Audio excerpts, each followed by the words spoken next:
पेशावर से आपको बताएं, जहां पर मर्दान बाजार में फायरिंग से 3 अफराद जाँ बहक हुए। जाँ बहक होने वाले तीनों नौजवान करीबी रिश्तेदार थे। नौजवान बाजार से सौदा लेने गए और वापसी पर धाक लगाए मुलजमान ने फायरिंग कर दी।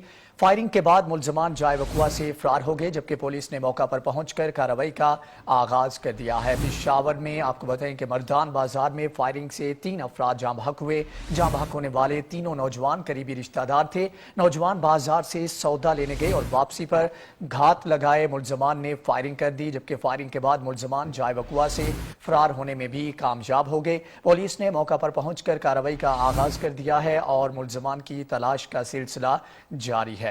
पेशावर के इलाके मर्दान बाजार में फायरिंग से 3 अफराद जान की बाजी हार गए। जाँ बहक होने वाले तीनों नौजवान करीबी रिश्तेदार थे, जबकि नौजवान बाजार से सौदा लेने गए। वापसी पर घात लगाए मुलजमान ने फायरिंग कर दी, जबकि फायरिंग के बाद मुलजमान जाए वकुआ से फरार होने में कामयाब हो गए। पुलिस ने मौका पर पहुंचकर कार्रवाई का आगाज कर दिया है। मजीद तफसीलात जान लेते हैं अमजद अली खान से।